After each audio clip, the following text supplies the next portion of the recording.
Hello YouTube, welcome back to Assetto Corsa, and today we're going to be continuing on with looking at the cars from the red pack, and we're going to have a look at this car. This is the Ferrari 488 GT3. GT3, there's lots and lots of different versions of this car. There's GTE, there's GTB, which is a standard version, there's GT3, which is this version. And yeah, we're going to have a look at this particular GT3 car. This is the replacement for the Ferrari 458 GT3, which was supposed to come into Assetto Corsa, but of course it's been replaced by this car. And this is the sort of new generation of GT3 cars, along with the McLaren 650S and the new Mercedes AMG. So yeah, this is replacing the old 458. Strange to say, old 458. And it's quite a nice car actually. It's 1,270 kilos, so it's slightly heavier than I would have expected. I would have expected about 1,250. And I'm gonna talk about why I'm sliding off like this. This wasn't my driving exactly. I think something had gone wrong with my steering wheel or something. But anyway, forget about that for now. We'll just continue on with the specs, and then we'll talk about what's it like in the simulator. 500 bhp at about 6,000, just over 6,000 rpm. So it's pretty good. 500 bhp. I would have expected more. Now Ferrari have been quite secretive on their specs for this car, so maybe that's inaccurate. I really don't know. And 640 newton meters of torque, just under 6,000. I'd say around 5,500 rpm. So it's got plenty of torque, and I have to say it's a nice car. It is a very nice car, and it's powered by a 3.9 litre twin turbo V8. And of course that's different from the 458. 458 was not twin turbo, it was naturally aspirated. This is sort of a return to the turbos. Twin turbo, to be honest, a lot of this car reminds me of the F40, of the actual car. I mean, yes, the 458 also had that triple exhaust thing, just like the F40, and yeah, I suppose this is just the next car, the next step up. And I have to admit that the turbos, it kind of sounds pretty good. In real life, I'm talking about the normal car, it does sound pretty good, and it doesn't really feel like a turbocharged car. It feels more like a naturally aspirated car, and it's quite interesting, and you can hear the turbos, but not as much. The sound is arguably better than the 458. Not to say that the 458 wasn't good. The 458 was quite nice, but it does just sound a bit more growly from that V8 engine. But it is quite nice.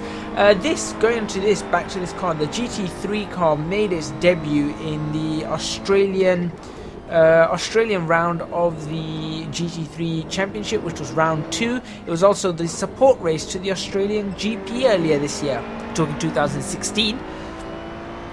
So yeah, that's where it made its debut, round 2, not round 1. And of course there are other variants of the car. The GTE car was in the Le Mans 24-hour race, obviously slightly different regulations there. GTE, GT3 is very complicated, the regulations, so let's not get into that. Instead, let's get into this car in the simulator. In Assetto Corsa, well, first of all, like I said, you saw me go off on the first lap, and you're going to see me go off a few times. One at this corner, which took me a few laps to really get a handle on how tight it was. It just seems to be that corner catches me out quite a bit. I'm going to call that the Nico Rosberg corner. And if you don't know why, I suggest you watch the 2016 Austrian Grand Prix, and you'll know why. So yeah, Nico Rosberg corner, bit odd for me. Now, this car, first of all, I'm going to say, I don't know whether this was a problem with my steering wheel or not, but I was barely moving my steering wheel to get this car turning, and it felt really, really strange. It was like I didn't have to move the steering wheel too much at all, and the car was turning, which is why you see me go off quite a bit, because I'm just all over the place, because I just didn't have that finesse. Now, I checked my steering wheel settings, I tried it on other cars, and it seemed fine. It just seemed this car was just reacting. It was reacting more to touch. See, that I just made a very minor correction, but it just flung me off in the other direction, and yeah. that was a bit annoying. It took a little bit of getting used to, but I did manage to get a grip on it, and you'll see by the end of this video I do put in a decent lap time, so that's pretty good. Modeling of the car is great. I always like how GT3 cars look in general. I just like the, you know, the extra scoops and the vents on the bonnets and on the boot, and you know, the extra side the side vents, or it looks like, I suppose they'd be like side pods in a way, but you know how they flare things out. The wheel arches are flared out, the bodywork's flared out, you've got rear wings, aggressive front wings, all these kind of things. I really like how they look. Inside, I must say I really like how this car looks as well. It has one of those little cameras mounted in the middle, so instead of a rear view mirror, because of course you can't see out the back with that massive rear wing. The display inside is very, very nice. The modeling is really top notch as usual, and I've got to say, on a personal note, I do like the inside of this car. It's a very nice car. Dare I say it, I think I might like this car a bit more than the McLaren in terms of how it looks. It's just got a bit more of an aggressive look to the car, and it's just nice. Texturing, again, it's brilliant quality from Kunos as usual. I love the carbon fiber and everything. It's just, everything just looks very, very nicely done. And I do like the fact that all, you know, the display, the heads-up display inside the car, or I suppose you call it the dashboard display, you can see it's got loads and loads of information in it. You've got your rev counter, you've got your gears, you've actually got your lap delta that goes between green and red. You might actually see it go red. Sorry, it's red right now. You might actually see it go green. It will go green at some point, I promise you. You've got your last lap, you've got your fuel amount. You can see I've got 49 litres on there. You've got traction control, ABS settings. The green light is the lights telling me that I've got my lights on. And you can actually flash the lights in this, so that's for multiplayer. You can actually flash the lights if you're doing multi-class racing or something. You'll be able to flash your headlights, and I think I did that at the start of the video, and it's quite cool. It is quite cool, and of course it does flash just the front lights, and all these cars now have these pit lights. So there is a pit light at the back that's on, the red flashing light, which I think is really cool as well. So it is showing that Assetto Corsa are progressing as much as they can towards the simulation aspect. This is one of the cars that I believe has brake fade applied to it as well, or brake temperatures on it. So the brake temperatures, I'll be honest, I didn't really feel the brakes fading away from me much, but it was something that I wanted to be aware of, because I think this is one of the cars that has brake temperatures applied, so you do have to be a bit careful there. I do like the brake glow on it as usual. And generally the car was it's really well made. Sounds, I think this is one of the better sounding cars of the red pack, especially from the external view. Internal also sounds quite raw, quite loud. It does have that standard GT3 you know, the GT3 whine that you always hear from the transmission. There you go, it's gone green now, and now it's gone red. So much for that being green. So yeah, it does sound fairly good, and from outside it does sound like the Ferrari. So I always like to hear that. Definitely one of the better sounding cars. You can tell it's a V8, and you can hear the turbo as well. Especially from the outside, you can just hear the hiss of the turbo. It's not overpowering, so that's quite nice. And you might notice that I do this on purpose now. I tend to go onto the rumble strips as I'm hitting the brakes, because I just love the sound as you're slowing down.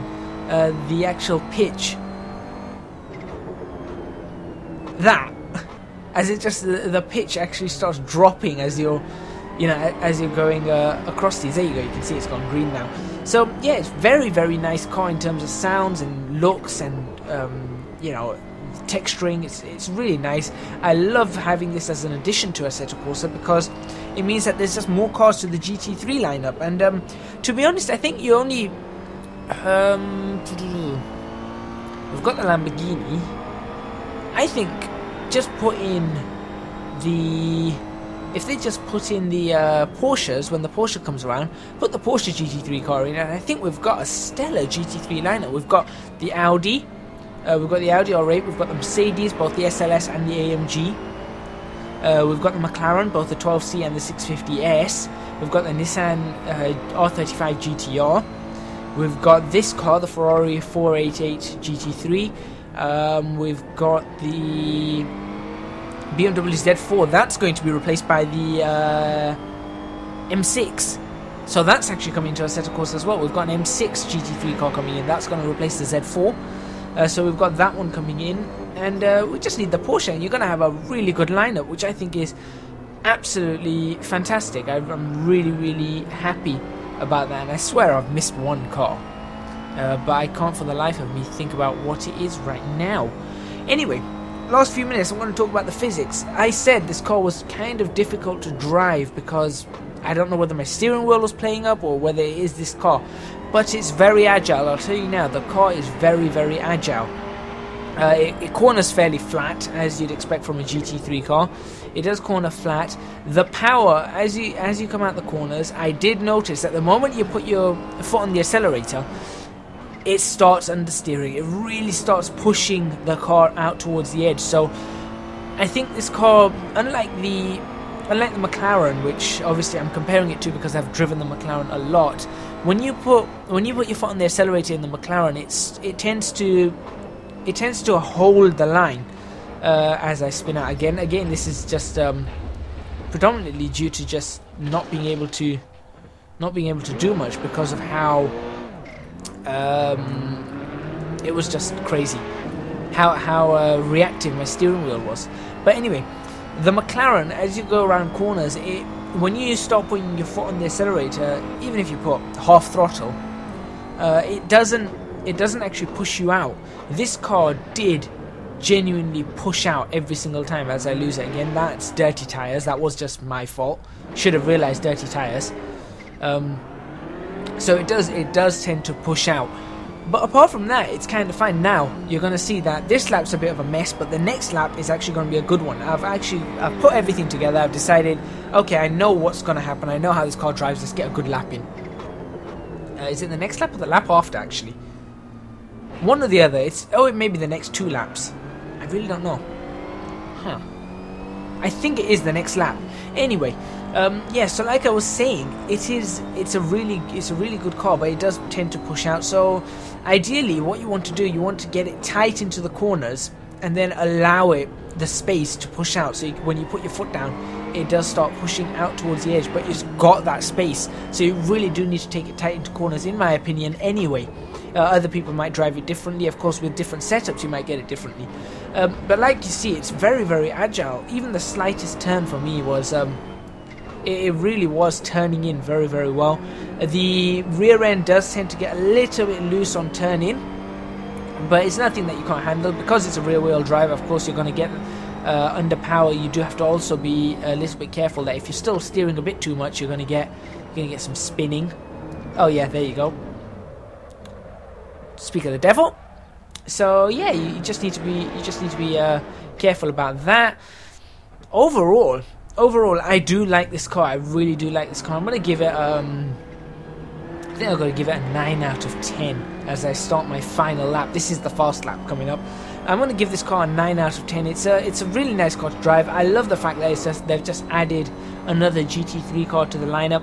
Maybe, I think, like I said, after the Porsches and the BMW M6, I don't think you really need to add any more GT3 cars to the lineup.